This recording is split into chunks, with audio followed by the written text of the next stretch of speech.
lovely people. Welcome to part 2 of my December reading wrap-up. Sophie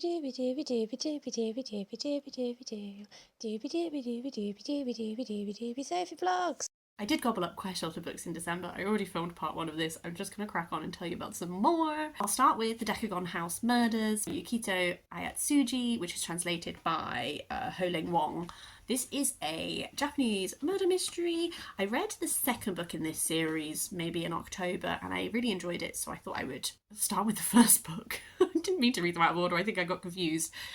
This is definitely a murder mystery author that I want to continue reading. The third book in the series, The Labyrinth House Murders, has recently been translated and I have bought it on my Kindle, so I'm going to be reading that in 2025. Ayatsuji writes a type of murder mystery that is called honkaku, which is like, the concept is that you're given all of the puzzle pieces like in the story, so you could theoretically work it out yourself. Definitely when the reveal happened in this book, I looked back and I could see details that I'd sort of like, they like were still in my brain, and I could see that I was like, oh, should have picked up on that, should have picked up on that. But the concept of this series is that there is this architect who created all of these like weird houses, and they all have like trick elements and like hidden stuff and all that kind of thing.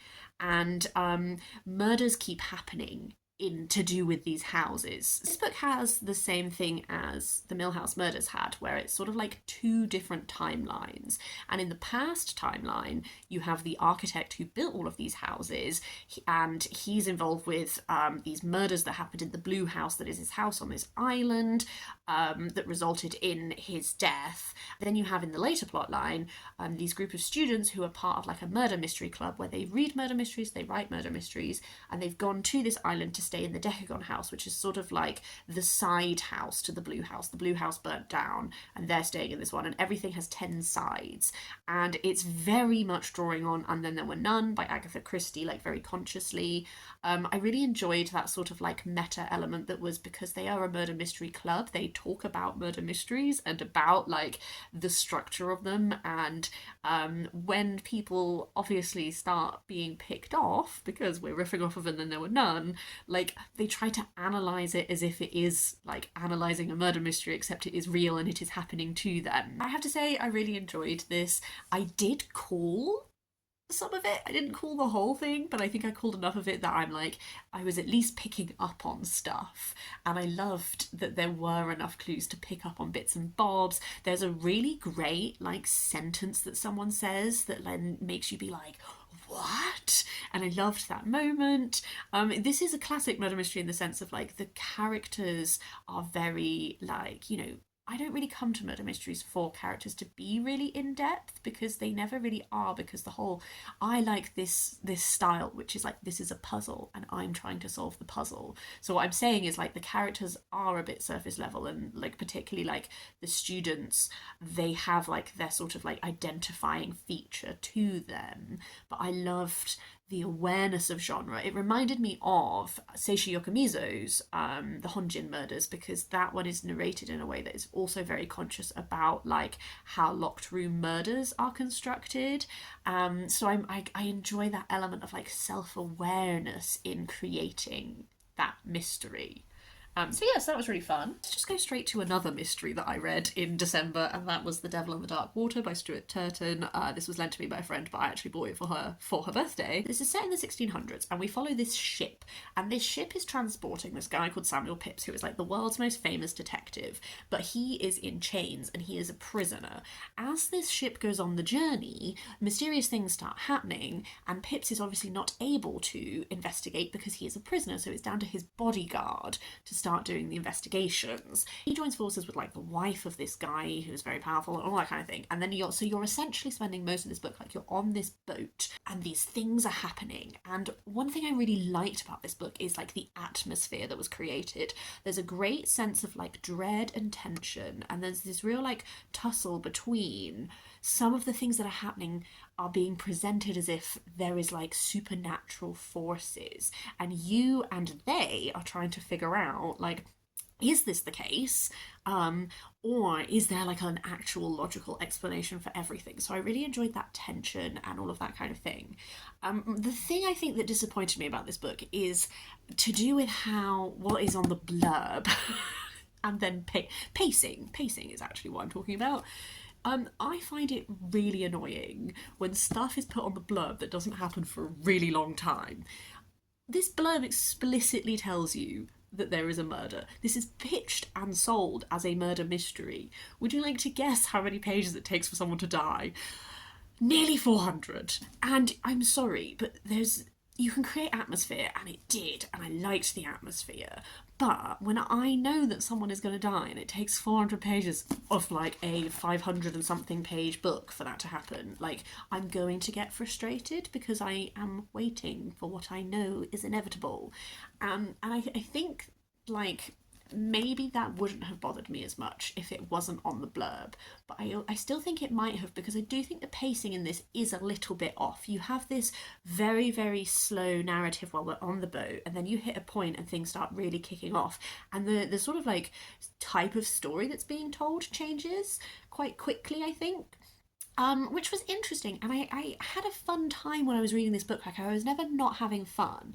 I found the ending very disappointing in that I did predict the solution, and I don't mind having done that, because that means I was, I'm using my brain, and that's fine.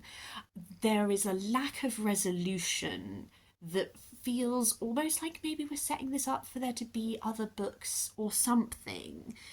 And I found that lack of resolution I found the way that it ended quite abrupt. And then that's what annoyed me, I think, about the pacing more, is it's like, okay, give me like a slow-paced, atmospheric book, yes, but don't skimp on the resolution, because now I feel cheated, because I spent a long time waiting, and then it's like, oh, we haven't actually, like, what? That was my biggest niggle with this one that left me feeling a bit unsatisfied. I think I maybe am interested in still reading his third book. I've heard mixed things, though. I would really be interested if you've read it. Let me know your thoughts, please. I did most of my non-fiction reading at the start of the month, so I'll just talk about my only non-fiction and then I'll get back to fiction. But I read Respect, The Life of Aretha Franklin by David Ritz. This was really lovely to sink into. It's a nice, big, floppy, chunky biography of Aretha Franklin. What was interesting about this compared to other biographies I've read is that actually the majority of this is direct quotations from people he's interviewed. Like, you're getting a lot of opinions on her from people who are very close to her. Like, he interviewed like her really close family members, other people in the music industry like Etta James, that kind of thing. That's really interesting from like a perspective of like this kaleidoscope of perspectives of people and their opinion on her. I think what I found lacking from this was some of the depth, I think, that goes beyond just how did other people interpret her actions. What is interesting is David Ritz is the ghostwriter / co-author of her autobiography. So he did interview her in depth for that. So he does have all of these like primary interviews. Something that became very apparent very early on is that Aretha Franklin had a version of her life that she wanted to portray, and she didn't want to delve beyond that. I respect privacy, absolutely, particularly when you are on this level of fame. So to some extent, I understand why there is a limitation in this sort of like fleshing out understanding, because she's a very private person. There's a lot of people giving a lot of opinions on her. She comes across deeply insecure. She comes across with these wounds that are from real childhood experiences that carry through her life, and this sort of like refusal to accept a version of reality that is not like, I want to portray myself as being content and happy despite the fact that things are going wrong, despite the fact that I have alcohol addiction, despite this, despite that. And I that is helpful to have these perspectives that bring a clarity that you might not get from the primary source.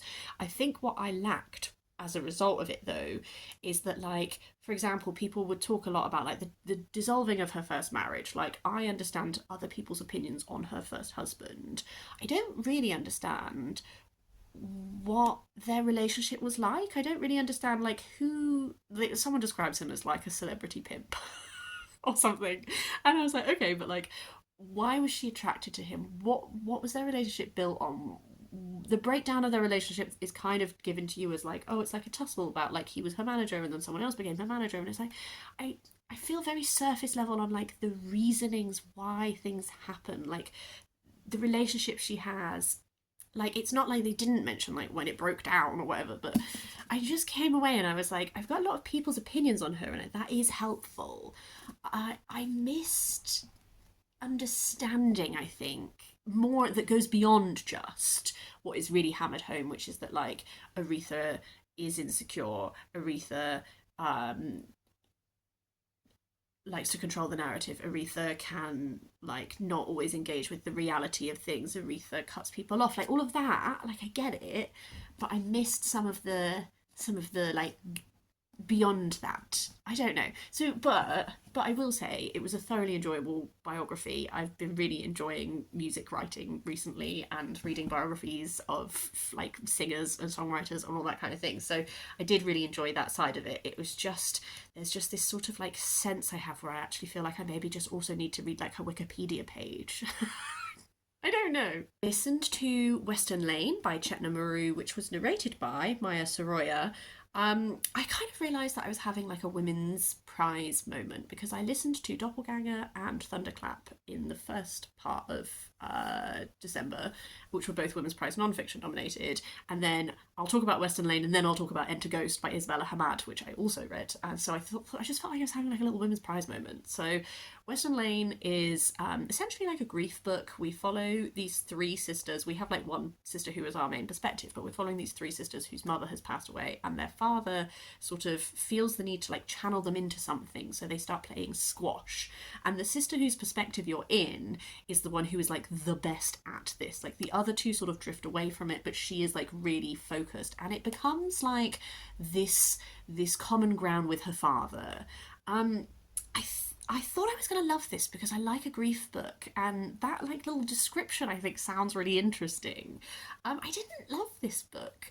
I found it quite dull. I think maybe I just don't like squash that much as a start point. My mistake. I thought I would like it because I went to see squash at the Commonwealth Games and it was really exciting. I don't know if maybe just in like the audio form, maybe it didn't work for me. I didn't think the narrator did a bad job, but maybe it's not the narration. Maybe it is actually like the tone of voice that is being written. I felt like I was like blank. Like I felt like things were being described to me, but I didn't feel like the emotion. There were moments where I was like, I can see how this is repressed grief. Absolutely. I think maybe because so much of the grief is being repressed, I felt like when like a squash court, let's use that metaphor, like squash courts are like glass. Well, they're probably not glass, but like see-through walls. I felt like that was between me and the book. Just these everything just felt like I was looking at it through glass, and there was like a separation, and I didn't feel it in my bones. So I don't think it's a bad book necessarily. I have a friend who absolutely loved this book. I think maybe that set my expectation up too high. But yeah, it didn't come together for me. Enter Ghost by Isabella Hammad I thought was great. This follows a woman who, she is Palestinian, she lives in the UK. She goes back to Palestine to stay with her sister, sort of in the wake of this relationship breakdown with this guy, and she becomes part of a troupe that are performing Hamlet. This made me want to reread Hamlet because it really highlighted some of the themes of that play that I'd never really thought about before. And this idea of like haunting and ghosts, and like this is one of those books that I feel like I'm going to do a really bad job of talking about. I thought it was really well crafted. There's like a mix of narratives where you're like sometimes in her perspective, and then sometimes it's like a play and you're getting the speech as if it is written like a play. Like the way that the other people in the performance troupe are introduced is like a play where it gives you like a little like summary breakdown of who they are. Some of the people I definitely found more fleshed out than others for sure, and like more connected to, but I think that it wasn't really about like the characters in that sense for me. What I found so compelling was this like her relationship with Palestine, having been away for so long and like coming back, and her sister who has been living there, and this like tension between them. I would say of this little women's prize reading moment I had, that's the one that I've liked the most for sure, and it's the one that I think is the most like achieves what it set out to do, not just in like the sense of telling the story, but in like achieving the vision of it. I found with like Doppelganger, with Thunderclap, with Western Lane, which I probably liked the least of them all actually. I liked parts of them, but I didn't feel like they really, for me, like delivered on like a cohesive sort of thing. Whereas with Enter Ghost, I felt as I was reading it, I could see, I was like, yes, I get what you're doing. I think that you've done it really well. The 3 books, let's talk about them. Electra and Other Plays by Sophocles. This has 4 plays. It is Ajax, Electra, Women of Trachis, and Philoctetes. Ajax is a really interesting play, I think. That starts partway through the Trojan War after Achilles has died. A competition about who gets to claim Achilles' armour, and Ajax does not win it, Odysseus does, and then Ajax goes like mad, and the play opens and he's already gone mad and he's slaughtered loads of animals thinking that they are his Greek soldiers because he wants to kill them all with his anger. And what I found really effective about that play is how it shows how much like the gods really can turn on you. Like Odysseus is currently Athena's favourite and he's currently like the one that she supports, but look what she can do. She can drive you mad, she can abandon you, she can throw you to the dogs. Like I really enjoyed that encapsulation of like the fickleness of the deities and everything.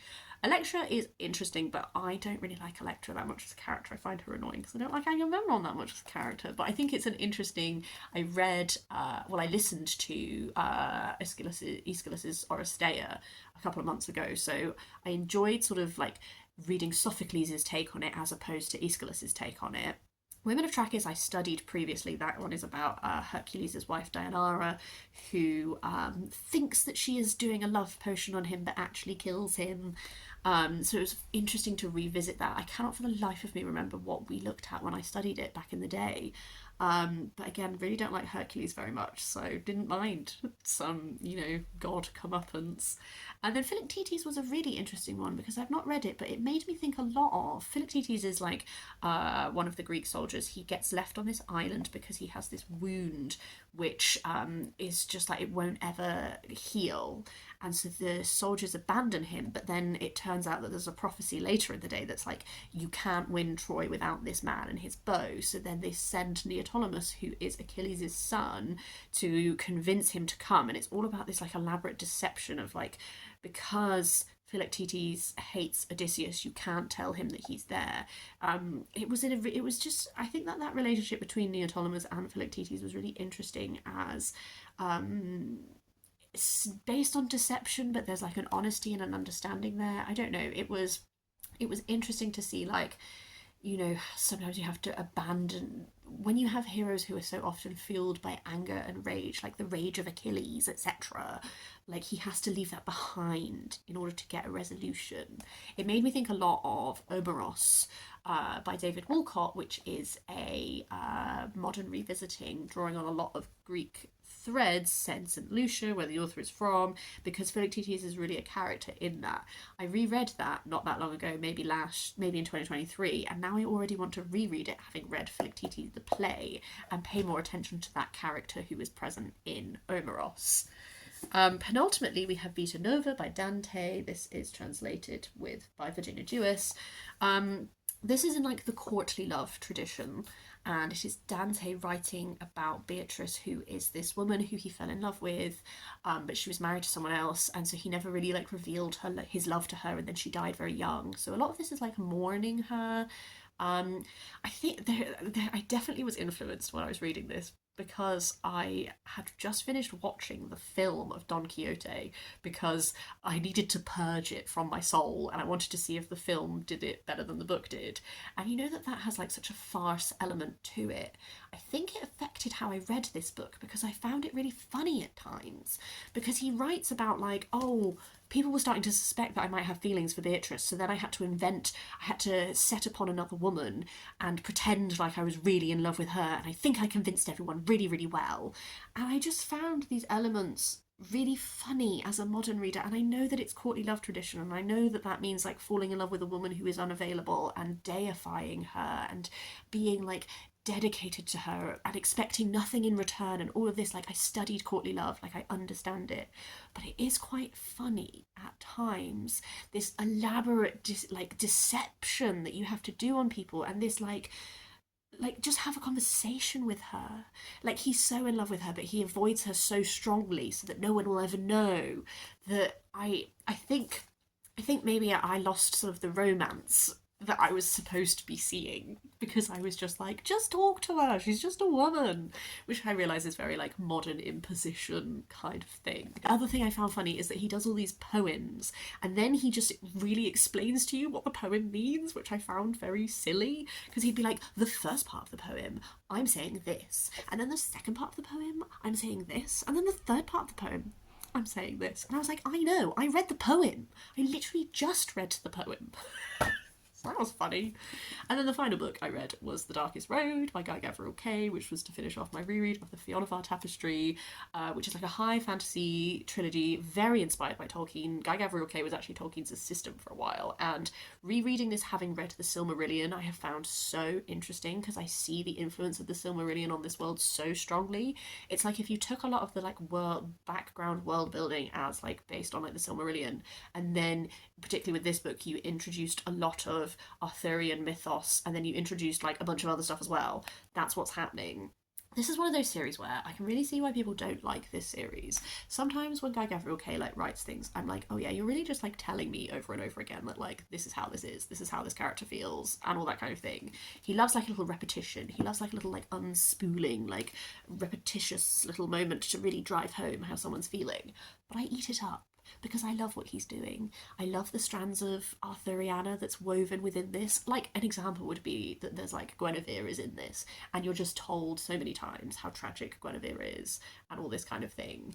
And I get it, but I also feel it. The last 100 pages of this, I just wept through. There was a character death that I forgot that happened, that I don't think it affected me so strongly the first time around, but I really found myself more attached to that character this time. So that just gutted me. There kept being these reveals. So I think that this really, like, I was gonna give it a 4 stars for most of the book because I was enjoying it, but I could see these like little like, you know, like telling not showing, and like, oh, this has really like been spooled out for a while and that kind of thing. And in the last 100 pages, everything that he dropped I picked up and I loved, and I just wept. It, like, imagine me on the 30th of December. My partner is sat opposite me, and every 5 minutes I'm just like, oh. And he's like, you okay? And I'm like, it's just such a good book. That was me.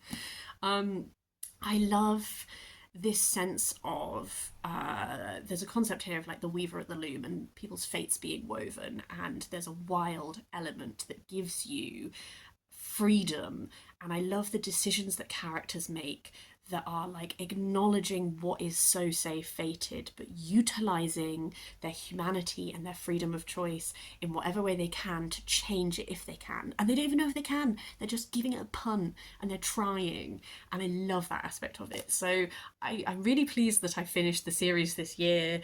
I'm really pleased that I enjoyed it so much. I don't necessarily think it's his best, but I think that I just love it because I read it at a really good time, and revisiting it still brings me all those emotions.